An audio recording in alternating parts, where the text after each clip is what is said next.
So this is going to be video number 2 of a 7-part series on the preparatory lessons within the Ecclesia Luciferi Gnostica, and specifically the Church of Babylon. So today we're going to speak about enlightenment.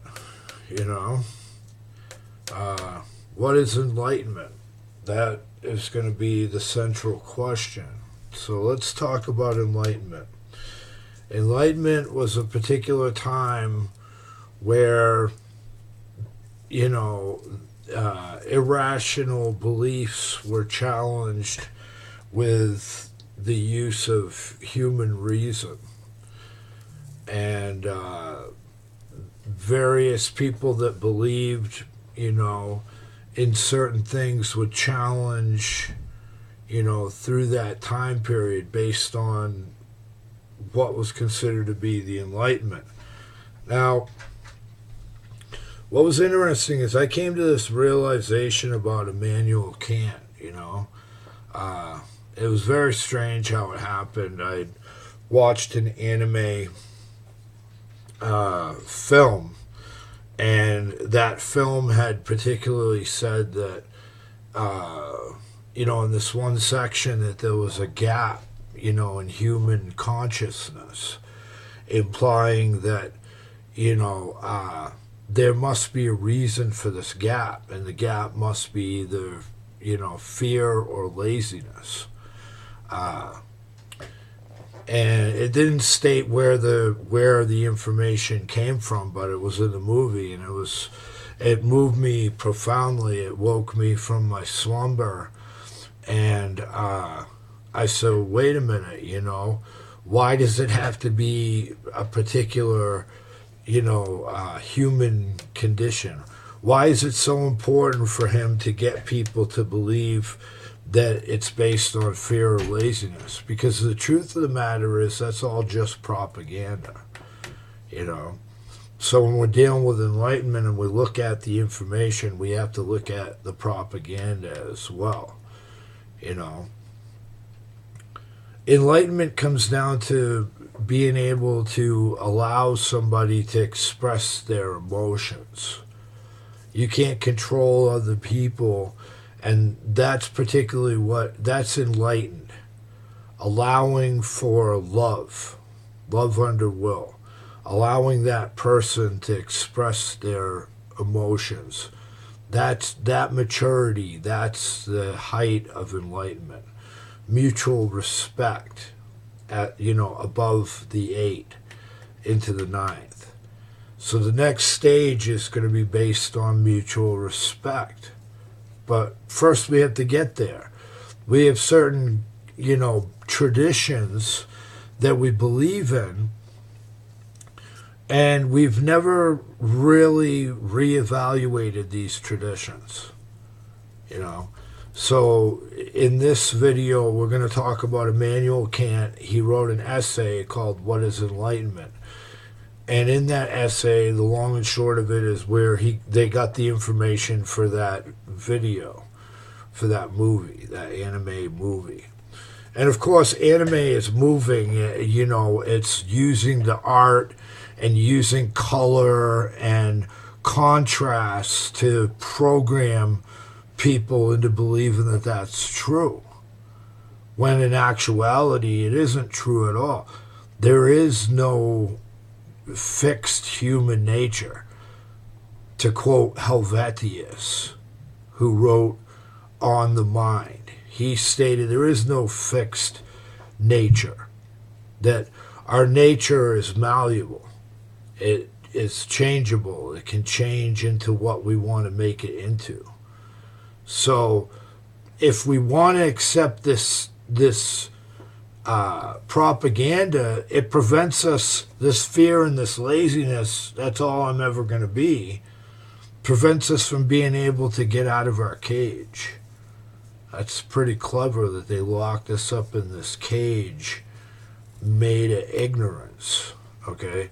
And that's what you see them trying to control people through, is all that information which just leads to ignorance.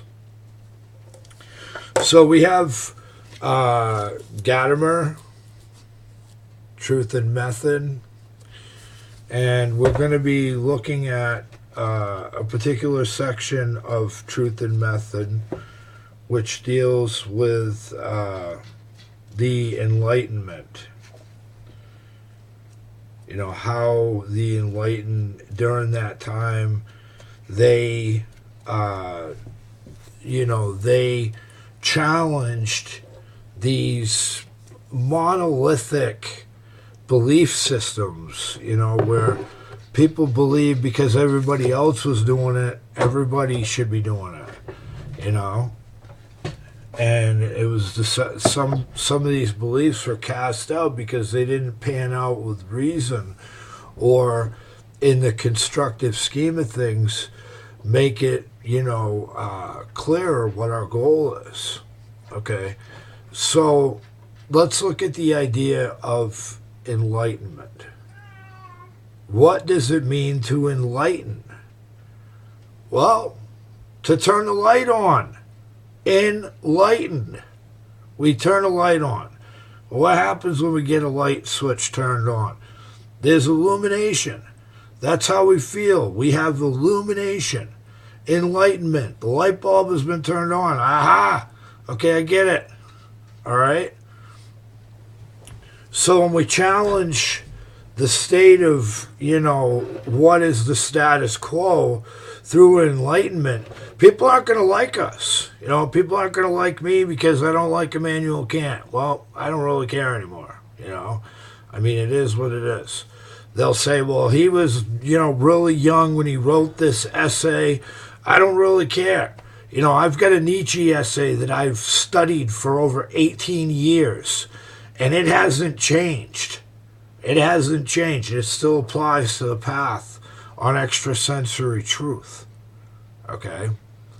So Kant has no excuse saying he was he shouldn't have written that. Okay? He wrote that. Fact is, he wrote that.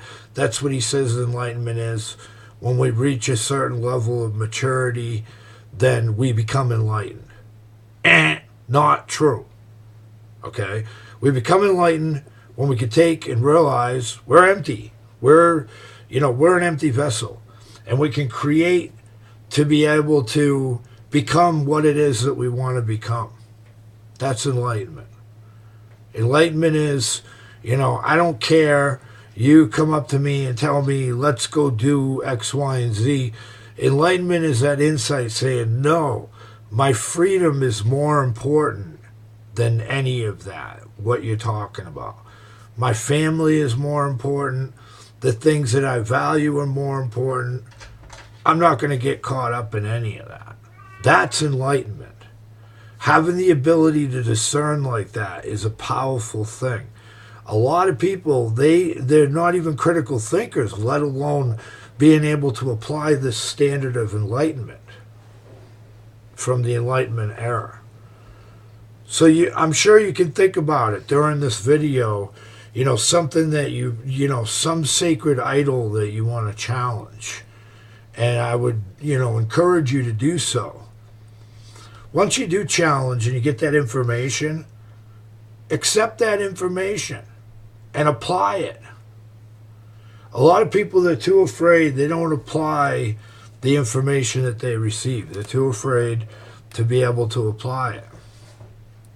Well, I'm encouraging you to have the courage to apply the information, whatever it is. Again, we've transcended cognitive dissonance, and now we're talking about what is enlightenment. Ask yourself that question. What is enlightenment? How does enlightenment have anything to do with what we're talking about? We're talking about living a life of wisdom. Enlightenment has everything to do with living a life of wisdom. Okay? So, some major challenges through this idea were upon ideas about God. They were seriously challenged through this period. Through the Enlightenment standards. So, I'd like to just get a moment to be able to find this, and then we can go to the next discussion, which is going to be about the historical nature of the period of the Enlightenment, and specifically influences like Voltaire. And I've drawn on the influence of Helvetius. I've pointed that out to you guys, that Helvetius says that it's malleable. So doesn't other philosophers, that our human nature is malleable. So if somebody's trying to stick you in a particular box, you don't fit in that box. And that's as simple as that. So,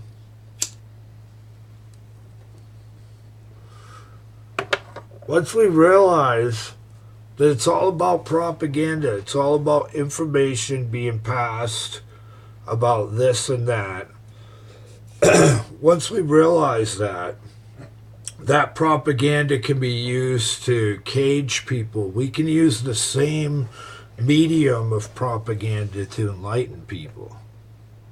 Now think about that one.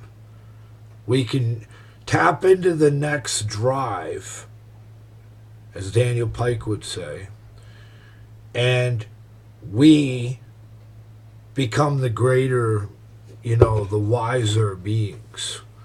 And we live according to our own instinctive wisdom. What does that mean, instinctive wisdom? Well, it's a natural wisdom. We don't have to, do anything to acquire it. We just tap into our natural, our instincts. When our instincts are elevated and aligned with above and below, okay, above and below is, the alignment of our instincts with our higher spiritual nature, our soul-centered nature. That's our real nature. So when we're challenging through this idea of what is enlightenment, that's one thing that one should consider is, what is it that you want to become? What is it that you are seeking to create through being in the school? Whatever it is. What do you want to become? You're the master alchemist. You're going to find that out in this course. You have the ability to transform anything, to change your life completely. You're going to realize that in this course, that you have the power to do that. Our next lesson, we're going to talk in depth about what it is, what program is affecting you right now. We're going to sound out your philosophy. And this takes great courage. A lot of people don't want to know what they believe, why they believe it.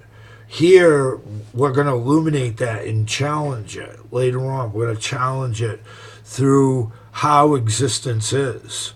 Certain natural laws of existence that even a philosophy can't transcend.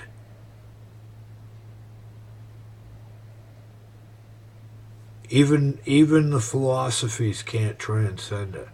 So if you live according to these particular paradigms, these programs, they're going to either result in a loop which is in a constructive nature, or they're going to result in a destructive loop.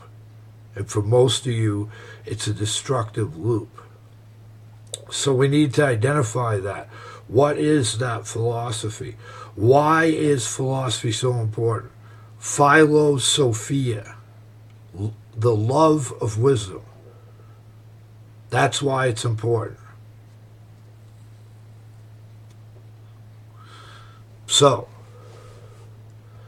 we're going to talk about that in our next lesson. But in this lesson, Gadamer clearly states what was going on during the Enlightenment period, where for us, in America, that would be that all these people came together to formulate a new self-governing system. They didn't want the tyrants to be in charge of them anymore. The kings, the monarchs, the people who want to be despotic towards the people, they didn't want those types of people in charge anymore. They wanted a more enlightened view and a more human reason applied to the problem. And what we got from that application was the Declaration of Independence, which states that it is self-evident. Well, I'm telling you, it's self-evident that you have enlightenment right now. You have the ability to reason and discern one thing from another, taking those facts and realizing without manipulating those facts that in fact is the truth, what you believe is the truth. And then you affirm that belief. If not, get rid of it. It's just in your way. It's just blocking you, So that's what I have to say about Lesson 2. Lesson 2 is not that difficult. It's a natural process of thinking about what's going on in front of you, having self-awareness. Something is said to you, you have the ability to challenge it. You don't have to accept it. Once you accept that suggestion, it becomes the cage that you're bound in, okay? If you don't accept that suggestion and you reject it by not acting it out, then you gain power over that situation.